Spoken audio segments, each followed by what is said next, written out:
Hi అండి, నమస్తే. Savitri cooks స్వాగతం. నేను ఈరోజు మీకు చూపిస్తున్న వంట కరకరలాడే సగ్గుబియ్యం వడియాలు. మనకి ఎండాకాలం వచ్చేసిందంటే ఆడవాళ్లకు పనులే పనులు. సంవత్సరం అంతా నిలవ ఉండే కారాలు, పప్పులు, వడియాలు ఇవన్నీ కూడా రెడీ చేసుకుంటాం కదా. అందులో భాగంగానే చిన్నవాళ్ళ దగ్గర నుంచి పెద్దవాళ్ళ వరకు కూడా అందరూ ఇష్టపడే కరకరలాడే సగ్గుబియ్యం వడియాలు సరైన కొలతలతో సహా నేను ఎలా చేస్తానో చేసి చూపిస్తాను. మీరు కూడా చూసి తప్పకుండా ట్రై చేయండి. ఎవరైనా తేలిగ్గా చేసుకోగలుగుతారు. ఇంక ఈ వడియాలు అమ్మ దగ్గరికి వెళ్ళి చేశాను. మీకు వీడియో నచ్చితే మాత్రం తప్పకుండా లైక్ చేసి సపోర్ట్ చేయండి. ఇంక ఇక్కడ నేను గ్రాముల్లో వచ్చేసి ఒక 1/2 కేజీ సగ్గుబియ్యం తీసుకున్నాను. ఈ సగ్గుబియ్యం లావు సగ్గుబియ్యమే. ఇంక ఇప్పుడు ఈ సగ్గుబియ్యం ఒక లోటాతో లోట అయ్యాయి అనమాట. మీరు ఏ గిన్నెతో అయినా తీసుకోండి. ఖాళీగా ఉండే ఒక గిన్నెలో ఈ సగ్గుబియ్యం వేసేసుకొని మనం దేంతో అయితే సగ్గుబియ్యం తీసుకున్నామో దాంతో ఒక లోట వాటర్ వేసేసుకొని ఇలా అన్నీ కూడా బాగా కలిసే వరకు కలిపేసి 1 గంటన్నర పైగా నానబెట్టి ఉంచుకోండి. ఇంకా మిగతా వాటర్ అనేవి ఒక గిన్నె తీసుకొని వెడల్పుగా ఉండేది అందులో 3 లోటాలు వాటర్ వేసుకోవాలి. అంటే మనం 1 లోటా సగ్గుబియ్యం తీసుకుంటే 4 లోటాలు వాటర్ వాడతామన్నమాట సగ్గుబియ్యం వడియాలకి. అందులోనే ఒకటి సగ్గుబియ్యంలో పోసాము. ఇంక ఇప్పుడు ఇందులోకి అల్లం పచ్చిమిర్చి పేస్ట్ కావాలి. ఇంక ఇక్కడ మీరు చూసారు కదా, ఈ మాత్రం అల్లం తీసుకోండి. ఒక 10-15 వరకు పచ్చిమిరపకాయలు తీసుకోవాలి. అలాగే ఒక పెద్దది వెల్లుల్లిపాయ పొట్టు ఒలిచేసి ఇలా గర్భాలు తీసుకోవాలి. అల్లం పచ్చిమిర్చి చిన్న చిన్న ముక్కలుగా కట్ చేసేసుకొని వెల్లుల్లి గర్భాలు కూడా వేసుకొని రుచికి సరిపడా ఉప్పు వేసుకొని మెత్తగా మిక్సీ పట్టుకోవాలి. మనం ఏ గిన్నెలో అయితే 3 లోటాలు వాటర్ వేసుకున్నామో ఆ గిన్నెని స్టవ్ వెలిగించి స్టవ్ మీద పెట్టేసుకొని వాటర్ ఇలా మసులుతూ ఉండగా మనం మిక్సీ పట్టుకున్న అల్లం వెల్లుల్లి పచ్చిమిర్చి పేస్ట్ వేసేసుకొని అంతా బాగా కలిసే వరకు కలిపేసుకోవాలి. మనం ఉప్పు వేసి మిక్సీ పట్టుకోవటం వల్ల ఈ పచ్చిమిర్చి పేస్ట్ అనేది మెత్తగా తొలకలుగా లేకుండా మెదిగిపోతుంది. ఇంకా మనం ముందుగానే 1 గంటన్నర సేపు నానబెట్టుకున్నాం కదా సగ్గుబియ్యం. చూడండి వాటర్ అంతా ఎలా పీల్చేసాయో. ఇంక ఇక్కడ వాటర్ కూడా మరుగుతున్నాయి కదా. ఇంకా సగ్గుబియ్యం వేసేసుకోవాలి. మనం ఇందులో 3 లోటాలు వాటర్ వేసాము. సగ్గుబియ్యంలో 1 లోటా వాటర్ వేసాము.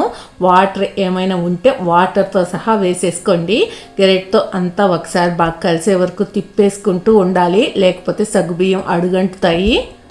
ఇంక ఇప్పుడు ఇందులో 1 టేబుల్ స్పూన్ జీలకర్ర వేసుకోవాలి. ముందు వేయొద్దని మేము వేయలేదు, తర్వాత వేద్దాంలే బాగుంటుందని వేసాము. మీరు కావాలంటే వేసుకోండి, లేకపోతే లేదు. మీరు జీలకర్ర వేసుకోవాలంటే ముందు పచ్చిమిర్చి పేస్ట్తో పాటు అయినా వేసుకోవచ్చు.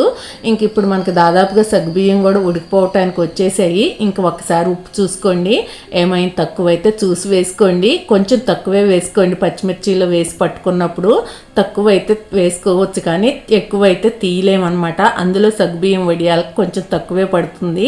ఇంక ఇక్కడ చూడండి మనకి సగ్గుబియ్యం కూడా చక్కగా ఉడికిపోయాయి కదా. ఇంకా స్టవ్ ఆపేసుకుంటే 5 నిమిషాలు ఆరనిచ్చేసేసి మనం వడియాలు పెట్టేసుకోవటమే. ఇంక ఇలా ఒక చిన్న గిన్నెలోకి వేసేసుకొని ఒక కాటన్ క్లాత్ని తడిపి గచ్చు అయితే గచ్చు మీద వేసుకోవచ్చు, లేదా ఇలా మంచం మీద వేసేసుకొని వడియాలు పెట్టేసుకోవటమే. ఒకవేళ మీ దగ్గర కనుక ప్లాస్టిక్ కవర్ ఉండి దాని మీద పెట్టుకునేట్టయితే అలాగైనా పెట్టేసుకోండి. ఇంక ఇలా ఒక గెరెట్ తీసుకొని గెరెట్ తోటి ఇలా వేసేసుకున్నామంటే మనం ఏం స్ప్రెడ్ చేయాల్సిన అవసరం లేదు, అలా వేసి వదిలేయటమే. మీరు పెద్దవి కావాలంటే పెద్దవి పెట్టుకోవచ్చు, చిన్నవి కావాలంటే చిన్నవి పెట్టుకోవచ్చు. ఒకవేళ సగ్గుబియ్యం వడియాలు మీరు ఫస్ట్ టైం పెడుతున్నట్టయితే కనుక మీకు అవి ఉడికాయో లేదో ఎలా అర్థం కావాలంటే ఒక గెరెట్తో సగ్గుబియ్యం తీసుకొని అందులో కొంచెం పాలు వేసి చూడండి, మీకు చక్కగా ఉడికిపోయినట్టు అర్థమవుతుంది. వాటర్లో ఉడకటం కాబట్టి మనకి సరిగా అర్థం కానట్టు ఉంటుందన్నమాట. ఇంక ఇక్కడ సగ్గుబియ్యం వడియాలన్నీ కూడా పెట్టేసుకోవటం అయిపోయింది. ఒక రోజంతా ఎండటం అయిపోయింది. తెల్లారి కూడా 11 వరకు ఎండనిచ్చి ఇంక ఈ క్లాత్ని బాగా వెనక వైపు తడిపేసి ఇంకా మనం వడియాలు వలిచేసుకోవటమే. వడియాలు పెట్టిన వైపు కాకుండా వెనక వైపు తడపండి, బాగా తడపండి, ఏం కాదు. కొంచెం నీళ్లు చల్లినట్టు చల్లితే మనకి రావన్నమాట. ఇంకా చూడండి ఎంత చక్కగా వస్తున్నాయో వడియాలు. ఇంకా అన్నీ కూడా ఇలా వలిచేసుకోవటమే. మనకి ఎండలు అనేవి మామూలుగా ఉండవు కదా. ఇంకా పెట్టిన రోజు ఒకరోజు ఎండనిచ్చాము, తెల్లారి 11 వరకు ఎండనిచ్చాము. ఇలా ఒలిచిన తర్వాత మళ్ళీ సాయంత్రం వరకు ఎండనిచ్చాము. ఇంకొక రోజు ఎక్స్ట్రా ఎండబెట్టేసుకొని మనం చల్లారిన తర్వాత తళ్ళేని డబ్బాలో స్టోర్ చేసుకున్నామంటే మనకు సంవత్సరం అంతా నిల్వ ఉంటాయి. ఇంక ఇక్కడ అమ్మ వడియాలన్నీ కూడా ఒలిచేసింది. ఇంకా పల్చగా ఆరబెట్టేశాను. సాయంత్రానికి చక్కగా ఎండిపోయాయి. మీకు వేయించి చూపిద్దామని స్టవ్ వెలిగించి కడాయి పెట్టేసి డీప్ ఫ్రైకి సరిపడా ఆయిల్ వేసుకోవాలి.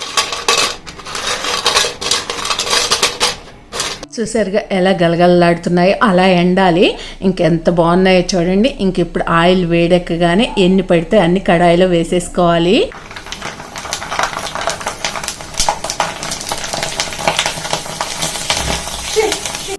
చూసారా పువ్వుల్లాగా ఎంత చక్కగా విచ్చుకున్నాయో. పెట్టేటప్పుడు చూడటానికి చిన్న చిన్నగా ఉన్నాయి కదా, కానీ ఎంత పెద్ద పెద్దగా అయ్యాయో చూసారా. మరీ పెద్దవేం పెట్టుకోకండిలే, చిన్న చిన్నవైతే 2-3 అయినా తినొచ్చు. ఇంకా వెంటనే వేగిపోతాయి. గెరెట్తో వెంటనే కదిలించేసి తీసేసుకోండి, లేకపోతే మాడిపోతాయి. మీకు ఎన్ని కావాలంటే అన్నీ అలాగే వేసి వేయించుకోండి. అంతే, ఎంతో టేస్టీగా కరకరలాడే పువ్వుల్లాగా విచ్చుకునే సగ్గుబియ్యం వడియాలు రెడీ అయిపోయాయి. సాంబార్లోకి, రసంలోకి విడిగా అయినా తినొచ్చు. చిన్నపిల్లలు ఉంటే వాళ్ళకి చేతికి ఇచ్చామంటే చక్కగా తినేస్తారు. మరి మీరు కూడా తప్పకుండా ట్రై చేసి ఎలా వచ్చిందన్నది కమెంట్ చేయండి.